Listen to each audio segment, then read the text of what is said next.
Itu ya Jangan dilihat, jangan dilihat. astagfirullah, astaga, itu astagfirullahaladzim, astaga, batuti, astagfirullahaladzim, batuti, nyebut astagfirullahaladzim, batuti, astagfirullahaladzim. Aku mohon kepadamu agar engkau balas ilmu-ilmu yang merasa menang. Engkau balas ilmu-ilmu yang merasa benar. Engkau balas ilmu-ilmu yang senantiasa ingin menguasai. Ibu puji ya Allah.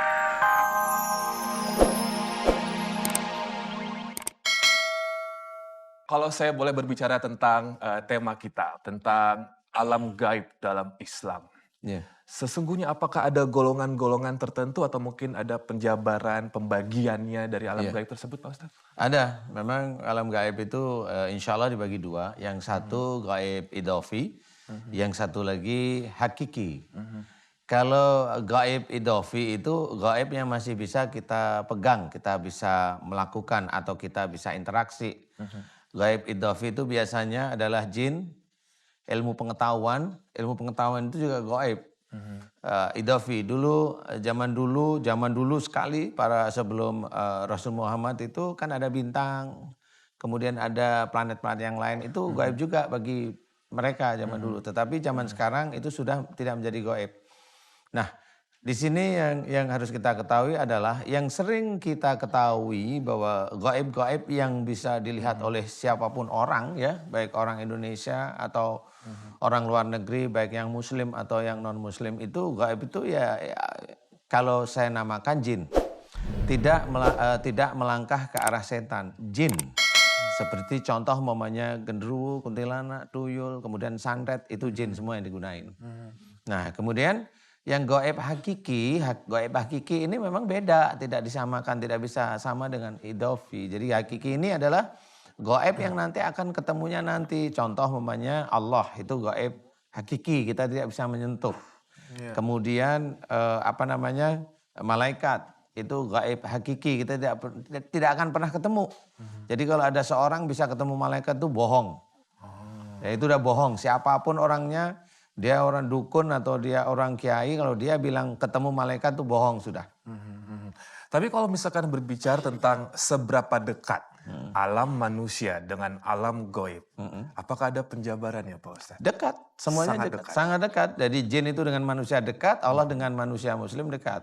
Dan hukumnya adalah wajib bagi kita umat muslim untuk mempercayai. Untuk percaya, ya karena memang Allah itu lebih dekat daripada ular nadi, berarti memang dekat. Cuma kita dalam hal grade atau itu strata kita tidak bisa bertemu. Jadi Allah yang mengetahui kita. Jadi apa yang kita lakukan Allah tahu. Kita sholat niatnya lillahi ta'ala Allah tahu. Kita melakukan suatu perbuatan buruk Allah tahu. Ya. Tapi yang salah nih Pak Ustadz. Terkadang mereka yang merasa dekat dengan alam gaib menjadikan mereka seperti memiliki ilmu gaib. Sehingga mengambil sesuatu yang sesungguhnya bukan milik kita manusia. Hukumnya apa Pak Ustadz? Ya, kalau memang dia mengambil sesuatu yang bukan miliknya, ya itu tergantung dia sendiri. Kan begini nih, sebenarnya dia mengambil sesuatu, kalau kita orang biasa mengambil sesuatu itu kan seperti dia mengambil bukan miliknya. Seperti itu gitu loh. Tetapi sebenarnya yang terjadi adalah si orang ini dipancing oleh para jin itu sendiri untuk biar sesuatu itu diambil oleh dia. Jadi sebenarnya ini belum tentu orang itu mencuri atau mengambil, tapi jin sendiri itu ngasih jalan sebenarnya agar orang itu tersesat. Oke. Jadi apakah kita akan tergoda atau tidak tergantung akhlak kita masing-masing. Nah, tergantung iman kita seseorang juga, ya. iman seseorang. Kita akan memiliki seorang bintang tamu Pak Ustadz. Yang satunya adalah seorang pemain sinetron. Langsung saja saya persembahkan atau saya panggilkan kepada Anda, Andi Arsil. Assalamualaikum Andi. Ya, silakan Andi duduk. Ya, alhamdulillah. Kalau Andi sendiri ada pengalaman nggak mungkin tidak sengaja melihat langsung mereka yang berada di alam gaib seperti itu, atau mungkin lagi syuting sinetron atau main film, ada pengalaman tertentu? Sebagai umat muslim, pasti kita harus percaya bahwa Allah tidak hanya menciptakan manusia, tapi Allah juga menciptakan makhluk yang lain seperti jin dan malaikat seperti Ya. itu. Dan saya sangat bersyukur sekali, alhamdulillah Pak Ustadz ya. Ya. Untung saya nggak bisa ngelihat. Oh, untungnya ya. Alhamdulillah. Mau melihat? Enggak juga. Oh, enggak. Kalau mau dibantu Pak Ustadz mungkin bisa. Nggak bisa Nggak bisa ya, saya. Pak Ustadz, Ya. Itu karena Allah, menurut saya tuh Allah memberikan manusia keterbatasan itu sebagai suatu nikmat buat kita semua. Dan mungkin ada seperti para nabi yang diberikan keistimewaan atau ada mungkin orang lain yang bisa melihat hal tersebut. Mungkin itu adalah keistimewaan yang Allah berikan. Kita anggap aja seperti mujizat seperti itu. Mungkin yang saya rasakan mungkin hanya perasaan takut. Oke. Dulu kadang waktu masih kecil, apalagi pada saat itu ada 3 rumah, dari rumah saya itu ada rumah kosong.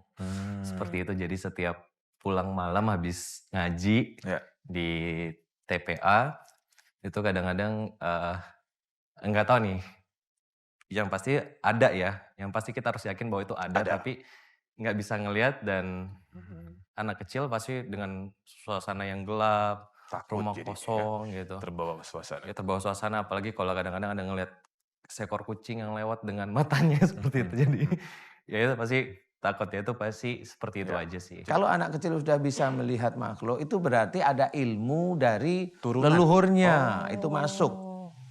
Nah, ilmu dari leluhurnya masuk. Biasanya sejak dari kandungan ibunya. Ilmu itu masuk kemana? Ke matanya, ke telinganya, ke otak kecilnya, ke memorinya, ke motoriknya. Nah ini, sehingga pada waktu dia lahir dia nggak ngerti, biasa aja. Kayak lihat jin itu kayak lihat bapak ibunya. Tapi setelah mulai dia ngerti bapak ibu, nah itu siapa nenek-nenek itu. Gitu. Di atas lemari itu siapa, dia nggak ngerti. Bias gitu jadi. Jadi dia masih bingung, tapi lama-lama dia juga antara dia bisa nerima atau dia ketakutan. Nah, inilah yang kasihannya anak kecil gitu. Ya. Seperti anak-anak indigo sama kasusnya. Bukan persoalan yang apa, yaitu ilmu sebenarnya. Bukan anak yang aneh menurut saya, yaitu ilmu. Iya. Insya Allah seperti itu. Jadi kalau anak kecil seperti itu, carilah memang orang yang benar-benar mampu. Jadi jangan semua orang pintar kumpulin satu, jadi satu, kemudian malah meracuni. Sehingga anak tersebut yang dulunya mau sekolah, akhirnya udah nggak mau sekolah. Akhirnya ngurung diri, akhirnya jiwanya goncang. Itu sangat sering terjadi. Karena paranormal manapun ingin pasiennya kembali terus ya Pak Ustadz ya. Jadi kalau bisa ditanam lagi, bukan dibuang, malah ditanam lagi begitu ya Pak Ustadz ya. Dan pemirsa, sekali lagi saya ucapkan selamat datang di program terbaru kami, yaitu Rahasia Batin. Di setiap episodenya kami memiliki 2 narasumber yang akan bertemu langsung dengan Pak Ustadz untuk mendapatkan solusi terbaik bagi permasalahan mereka, baik yang gaib maupun yang medis. Langsung saja saya panggilkan narasumber pertama kami. Mari. Ya. Pelan-pelan ya. Sini. Mari. Langsung didampingi boleh ya. Ibu naik boleh? Pelan-pelan. Iya. Mbak langsung naik boleh? Ibu bisa pegang mikrofon? Ibu? Ya. Maaf ya. Jangan dilihat.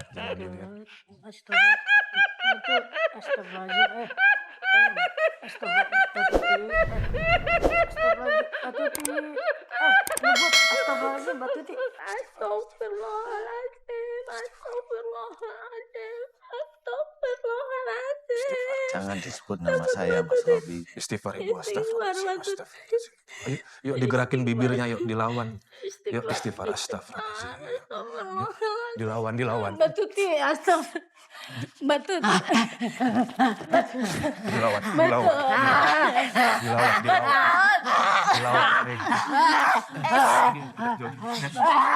Sampai berdiri.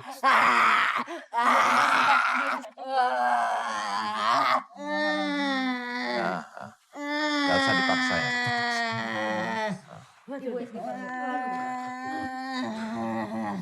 Jadi ini siapa namanya? Assalamualaikum warahmatullahi wabarakatuh.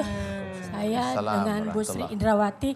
Ini kakak saya Sri Pujastuti. Kakak saya ini kalau dibilang sering kemasukan sampai kadang bisa sebulan 4 kali.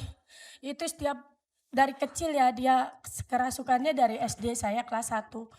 Setiap upacara dia selalu kerasukan. Pokoknya sampai sekarang umur dia yang 50 tahun sampai sekarang. Gak pernah itu yang namanya hidupnya tenang. Apalagi setiap dia ada di jalan, ambulan lewat. Selalu dia tuh akhirnya sendawa dan kerasukan. Karena dia tuh kayak melihat sesuatu gitu loh yang ada di ambulan. Terus kadang kalau lewat makam juga begitu. Saya kesian sama dia capek, dia bilang selalu bilang capek. Suaminya bagaimana? Suaminya masih bersama. Masih bersama. Anak-anak berapa Anaknya jumlahnya? Kuliah cuma satu. Kuliah cuma Iya. satu. Ini kalau saya mau tanya gitu ya, selain tadi kalau ngeliat hal-hal yang aneh segala macam, apakah ada anggota keluarga lain yang mengalami hal yang sama? Entah mungkin tante atau nenek. Nenek saya begini juga dulu, nenek saya dari mama ada begini. Kebetulan dari keluarga di Jawa juga begini ada gitu. Mungkin apa faktor keturunan saya nggak tahu. Iya, tapi saya kasihan gitu hampir begini terus gitu loh. Setiap saya bawa kemana selalu begini, makanya saya bilang udah Mbak di rumah aja gitu. Setiap kemana-mana begini, yang saya takut kalau nggak ada saya gitu loh. Soalnya saya selalu dampingin dia gitu. Terus dia seringnya apa dia kerasukannya kayak semacam makhluk, kalau yang macan atau apa. Iya, sampai om saya yang memang dia bisa megang juga, saya bilang. Akhirnya om saya bilang boleh dipegang bentar kata om. Akhirnya dia nggak mau, dia lompat.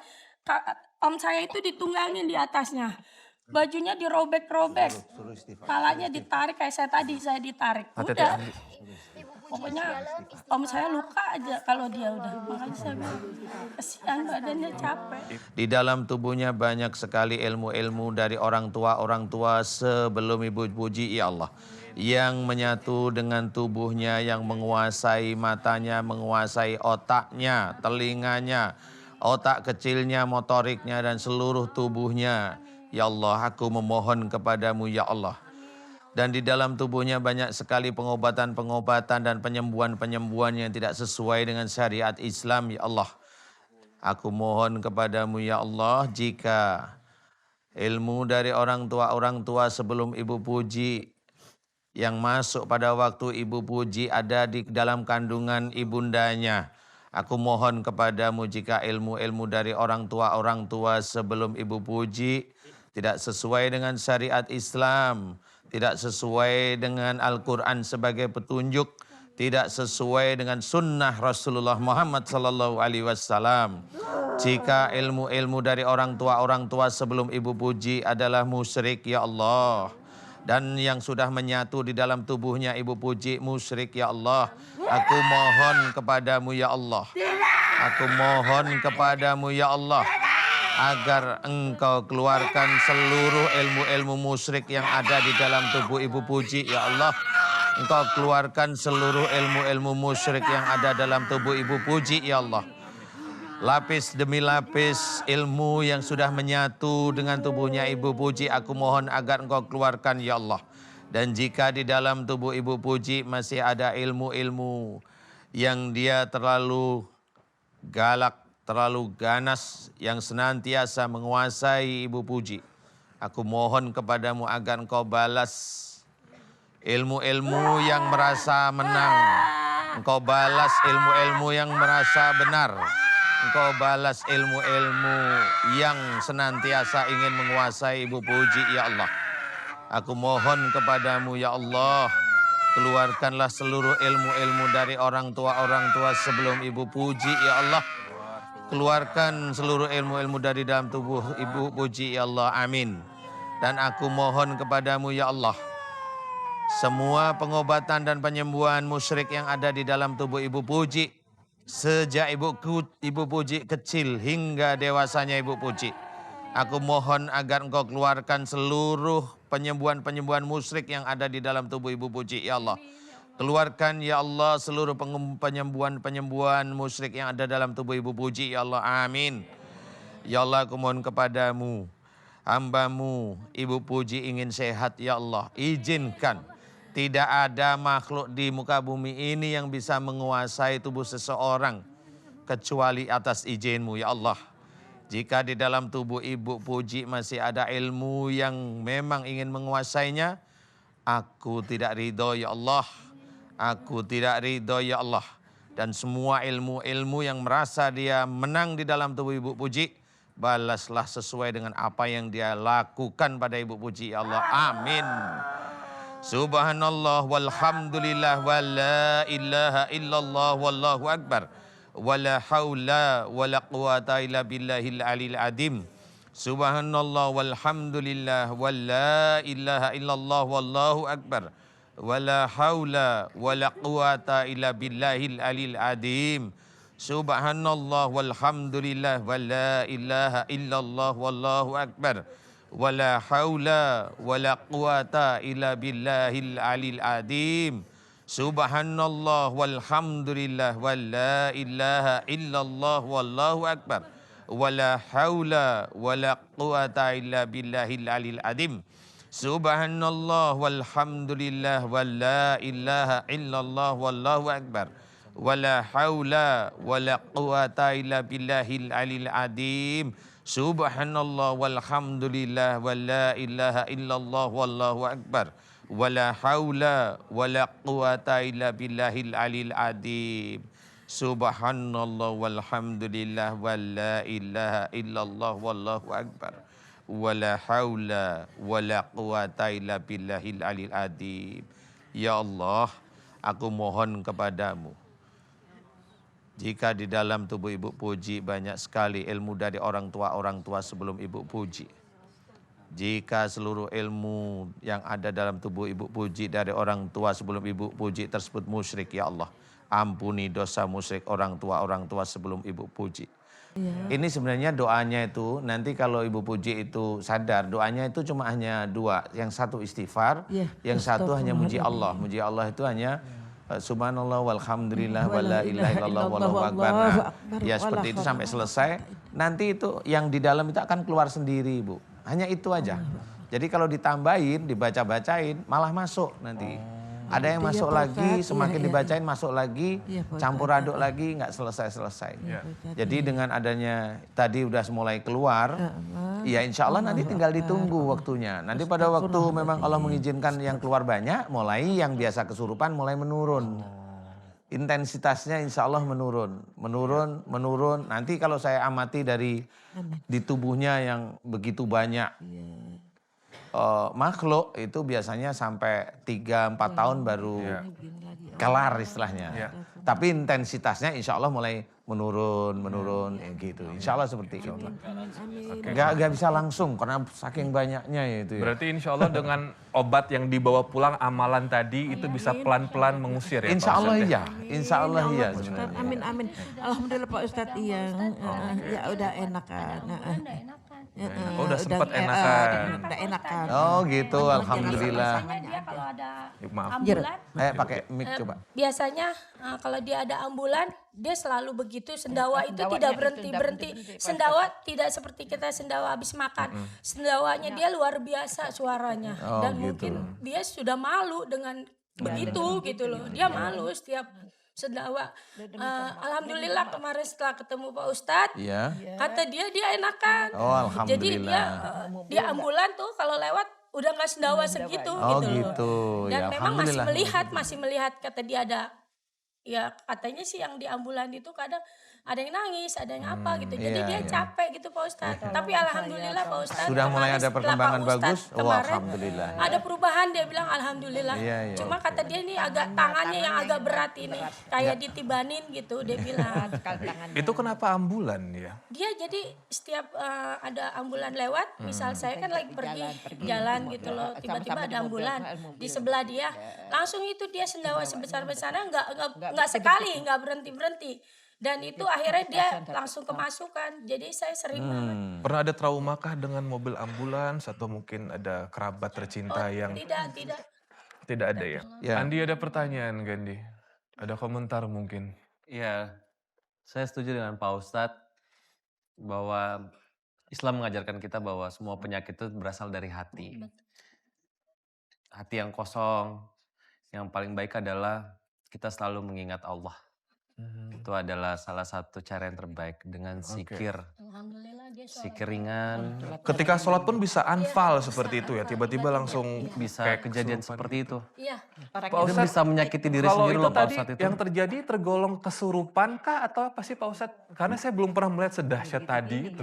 Iya, begini. Jadi jin itu ada banyak cara untuk masuk. Momennya dia masuk melalui air putih. Nah, dia masuk lewat mulut, ngendonnya di ulu hati, di lambung. Nah, kalau dia ngendon di lambung, nanti orang yang sudah terbiasa begitu, dia nanti ada penyakit yang dia tidak pernah berpikir bahwa dulu sering minum air putih dari orang pintar itu bermasalah.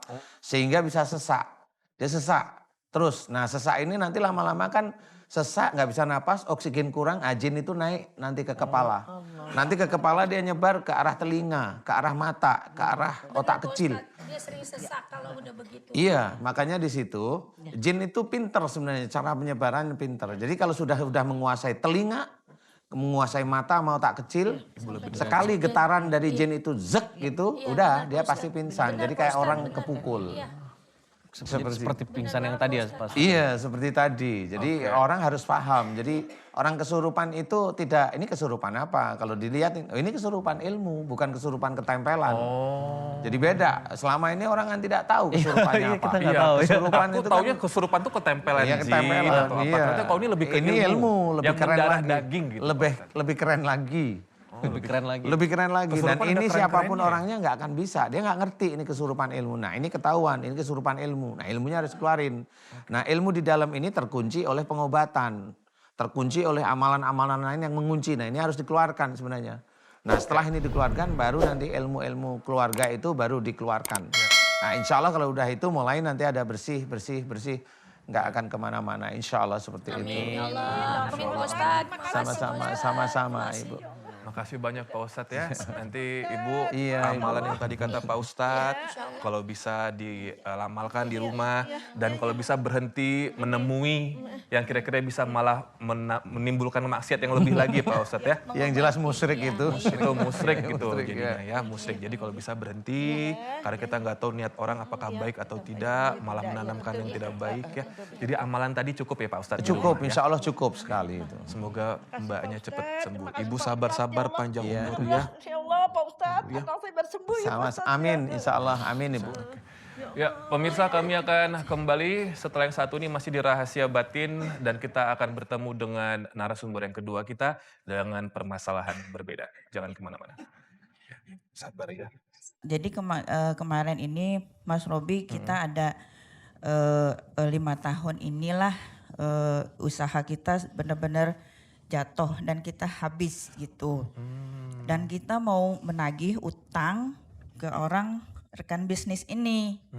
Jadi saya karena sudah 3 tahun menunggu tidak ada kepastian, saat suami saya menagih saya ikut. Dan di situ saya emosi gitu. Saya nggak tahu apakah itu apa bukan gitu. Saya nggak tahu. Tapi habis itu rumah tangga saya benar-benar Sering berantem. kacau balau gitu. Alhamdulillah saya mempunyai suami yang Sabar. sangat sabar, ya, Iya. sangat sabar sekali dan mengerti keadaan saya gitu. Jadi semenjak penagihan itu ada banyak kejadian janggal ya. Iya. Kalau lagi sholat gitu atau apa sedang beribadah, apakah ada yang aneh juga, gangguan, gaib? Ada. Seperti apa? Itu kadang-kadang saya lupa udah rakaat berapa ini, bacaan kayak subhanallah wa bihamdihi itu subhanallah begitu doang, diulang lagi saya bingung gitu jadinya. Tapi saya berdiri istighfar gitu, saya serahkan ke Allah deh, saya mau apa saya bilang terserah Allah deh. Iya, saya pasrah aja gitu karena saya tidak mempunyai daya upaya melawan hal seperti itu gitu. Sabar Ibu ya. Jadi saya serahkan aja Mas. Ya, insya Allah Pak Ustadz bisa bantu hari ini Bapak Ibu ya. Tapi aku mau ke Andi dulu. Andi, bagaimana nih melihatnya? Beliau sebenarnya ingin mendapatkan haknya, tapi semenjak melakukan ini seperti penagihan hutang, kok kayaknya gitu ya, beliau berdua merasa seperti dikerjain lah bahasa awamnya. Andi bagaimana komentar atau ada pertanyaan mungkin? Ya ini buat kita semua aja. Kalau misalnya kita berutang atau punya utang ya harus dibayar karena pasti akan menyusahkan orang lain. Dan memang dalam Islam juga utang itu sangat dianjurkan sekali untuk segera dilunasi. Sesegera mungkin. Sesegera mungkin dilunasin. Kalau misalnya saya langsung menjudge Iya. orang yang teman ibu atau rekan bisnisnya, langsung saya menjudge, itu juga praduga tak bersalah. Saya tidak ingin melakukan itu semua. Mungkin ada baiknya kita lebih banyak mengintrospeksi diri. Iya, iya. Mungkin banyak hal yang salah dalam diri kita, Iya, seperti itu. Mungkin seperti itu aja Mas Robi. Saya yakin dengan cerita ibu, cerita bapak, pasti Pak Ustadz sudah punya analisa atau mungkin juga apa yang mungkin Pak Ustadz telaah di sini. Silakan Pak Ustadz. Iya, kalau Allah izinkan saya tahu, eh, satu sisi di dalam tubuh ibu, siapa namanya? Fatmawati, ada ilmu dari orang tua sebelum ibu. Nah, ini biasanya cenderungnya kalau nggak sesak napas, sakit perut. Iya, betul. Nah, ini ilmu turunan itu bisa diketahui dari itu. Jadi kalau udah dokter umpamanya bilang, oh ini asma, gitu, itu saya langsung bilang, itu ada ilmu turunan. Oh ini asam lambung sering naik, itu ilmu turunan. Jadi langsung, insya Allah secara pasti itu ilmu turunan ada dalam tubuh. Nah kemudian kayaknya lapisan berikutnya yang di luar ini adalah kayaknya amalan-amalan ibu. Jadi ibu sering ngamalin, baca-baca ini untuk ini, baca ini untuk ini. Betul ya Bu ya? Iya, betul. Iya baca ini untuk ini. Umpamanya bacaan begini nih. Iya. Agar rezeki melimpah, baca ini. Iya. Kan dijawab iya. Betul Ibu ya. Oh umpamanya sakit biar sembuh, baca ini. Betul Bukan ya? lillahi ta'ala gitu ya Pak Ketahuan. Ustadz ya. Ketahuan. Jadi sebenarnya kenapa itu kok bisa ada lapisan? Kenapa itu bisa ketahuan? Karena dalam membaca firman Allah itu tidak ada unsur lillahi ta'alanya. Jadi kalau membaca Quran tidak ada unsur lillahi ta'alanya. Lillahi ta'ala itu tidak ada lain kecuali hanya untuk mencari ridha Allah. Nah rata-rata orang itu ngajari bahwa baca ini biar kaya, baca ini biar selamat, baca ini biar... Ini kan dunia, nggak ada akhiratnya sama sekali. Nah yang begini itu terbaca oleh jin sebenarnya. Nah akhirnya pada waktu dia sudah niat mau baca itu untuk kaya, jin itu masuk. Gitu, apa aja. Dia baca ini untuk selamat, jin itu masuk. Sebenarnya yang menyelamatkan kita itu adalah Allah. Yang memberikan kita itu rezeki itu Allah. Yang mengatur kita rezeki Allah. Tapi kita diminta untuk ikhtiar. Jadi sebenarnya Allah sudah ngatur. Ya. Jadi nggak bisa kita itu menyuruh Allah memberikan rezeki kita itu lebih banyak daripada orang lain. Itu nggak bisa seperti itu. Nah kesalahan itulah yang menumpuk akhirnya. Udah lapisan berikutnya yang luar adalah dari bacaan tersebut mulai ada serangan dari luar. Nah, serangan dari luar ini memicu bacaan ibu sama ilmu dari dalam itu goyang istilahnya. Nah, goyang inilah yang menjadikan ibu Fatmawati ini seperti kesurupan, seperti itu. Kemudian ada lagi satu lagi yang pasti ikut adalah kerajaan jin itu juga mulai masuk. Nempel dan dia akan nyusup pelan-pelan yang di punggungnya ibu, kadang di tengkuknya ibu yang sering berat, kadang di kepala jadi kayak jalan, kemudian loh kok berat kok di kepala sampai tengkuk sampai punggung. Nah, itu kerjaan kerajaan jin. Ya Allah, Bu.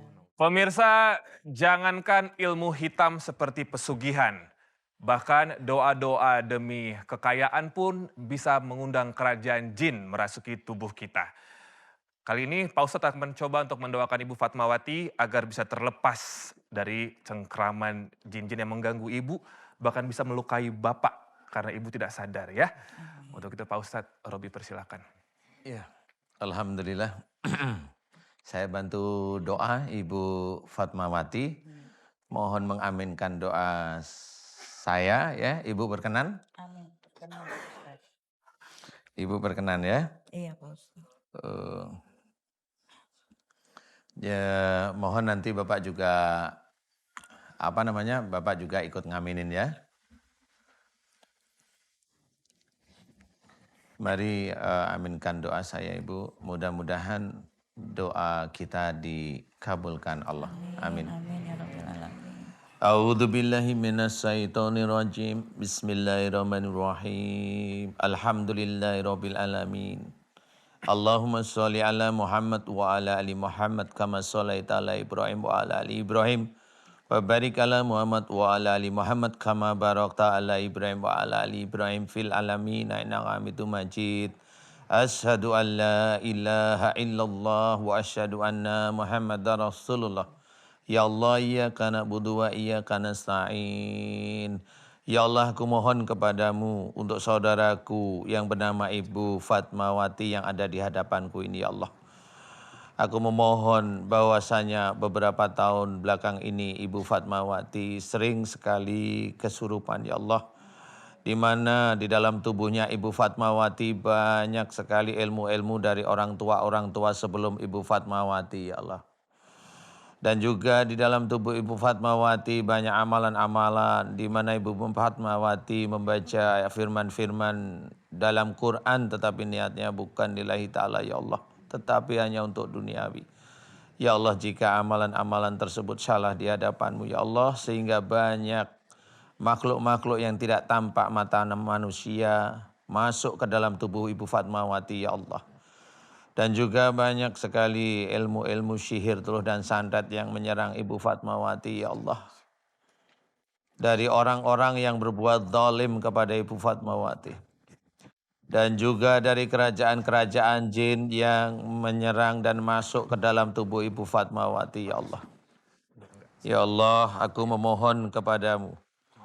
Jika di dalam tubuh Ibu Fatmawati banyak sekali ilmu-ilmu dari orang tua sebelum Ibu Fatmawati. Jika ilmu-ilmu tersebut tidak sesuai dengan syariat Islam, tidak sesuai dengan Al-Quran sebagai petunjuk, tidak sesuai dengan sunnah Rasulullah Muhammad sallallahu alaihi wasallam. Jika ilmu tersebut musyrik di hadapanmu, ya Allah, aku mohon kepadamu agar Engkau ampuni dosa-dosa musyrik orang tua sebelum Ibu Fatmawati yang memasukkan ilmunya dengan sengaja maupun tidak sengaja, ya Allah. Ya Allah, aku mohon kepadamu agar Engkau keluarkan seluruh ilmu-ilmu musyrik yang ada dalam tubuh Ibu Fatmawati dari orang tua sebelum Ibu Fatmawati, ya Allah, amin. Istighfar aja, Bu, dah santai aja. Istighfar astagfirullahaladzim, terus muji Allah. Subhanallah walhamdulillah wala ilaha illallah wallahu akbar. Ini proses Pak Ustadz. Proses keluar, iya. Ini yang kerajaan jinnya proses keluar. Paling bentar lagi agak lebih ringanan, insya Allah. Jadi Pak Ustadz mengkonfirmasi sakit fisiknya Ibu betul-betul dari Iya. amalan yang pernah dilakukan dulu sama kiriman tadi Pak Ustadz. Iya. Ya insya Allah, jadi ada beberapa kelompok jin yang memang berbeda. Jadi memang harus tahu sehingga enak. Lebih enakan kepalanya, Bu? Lebih ringanan? Alhamdulillahirabbil alamin. Ya. Selamat berkenalan di kerajaan jin ya, Bu. Jauh-jauh, Bu, pakai sepatu. Jadinya saya Pakai sepatu. apa yang harus saya baca, yang sering saya baca itu mesti saya baca lagi. Oke, saya akan kasih tahu. Ibu, bagaimanapun juga kita orang Islam itu kadang-kadang tidak tahu. Bahkan ada orang yang kita anggap dia lebih tahu malah menjerumuskan karena dia juga tidak tahu. Saya malah memberikan kabar pada ibu lebih baik dalam membaca Quran, bacalah dari Fatihah, Al-Baqarah, Ali Imran, Nisa sampai Nas, itu satu niatnya lillahi ta'ala. Jadi jangan umpamanya ibu tergiur, ingin kaya, baca ini, ingin anaknya rukun, baca ini, ingin hujan, baca ingin itu semuanya duniawi dan itu akan dipertanggungjawabkan nanti di akhirat. Makanya di sini ketahuan bacaan itu sekalian saya keluarkan, ibu insya Allah kayaknya badannya lebih enakan. Amin. Saya tidak tahu, benar enakan nggak sih? Enakan. Enakan ya? Iya. Alhamdulillah. Tadi pedis banget. Oh sabarlah Bu. Ya namanya juga berkenalan dengan kerajaan jin, berkenalan dengan sihir, teluh santet ya begitu. Padahal nggak maksud berkenalan Pak Ustadz. Oh gitu. Memancing tapi Pak Ustadz ya. Kenapa? Memancing ya Pak Ustadz ya. Iya. Jadi lebih mudah masuk itu ilmu Lebih mudah hitamnya. masuk karena memang mereka kerajaan jin itu tergiur kalau sudah ada pertempuran di dalam tubuh orang itu tergiur dia akan masuk. Dan yang di dalam tubuh ibu ini lucunya ya ilmu dari keluarganya yang ibu tidak tahu ilmu keluarganya. Ilmu keluarganya itu memang nakal dia. Jadi di jalan tuh kayaknya sering nantangin jin-jin di pinggir jalan. Itu yang nakal. Makanya banyak jin yang masuk itu salah satunya. Iya. Terus kalau di jalan ngamuk, Pak. Oh sering ngamuk emang Pak ya. Kan bener. Itu Pak Ustadz kalau kayak keturunan Bikit itu memang disengaja kah? Enggak. Dulu Jadi begini biasanya. Ini biasanya begini nih. Jadi pada waktu dulu kali ibu punya entah ayah ibunya, entah kakek neneknya atau uyut-uyutnya. Dari Datu. Dari siapa? Datu. Jadi Dengerin dulu, ilmu dengerin itu biasanya diturunkan kalau dulu nih si yang punya empunya ilmu nih dia sudah kayak niat aku akan melindungi anak cucuku. Nah sudah. Anak cucunya nggak tahu apa-apa ya udah kemasukan aja. Gitu. Nah inilah yang harus kita ketahui. Kita seorang muslim harus paham. Dan inilah yang memang kita harus belajar bahwa gaib itu memang ada. Dan kita harus ngerti kepada siapa kita harus belajar. Jadi jangan sampai kita itu dikerjain atau kita ditololkan oleh orang pintar. Gitu, sehingga malah kita salah. Kalau seperti ini lebih enak kelihatan. Oh yang ini diizinkan oleh Allah Ta'ala, diizinkan oleh Allah Ta'ala tahu. Oh isinya ini. Doanya seperti ini. Seperti itu aja doanya. Makasih Pak Ustadz, makasih.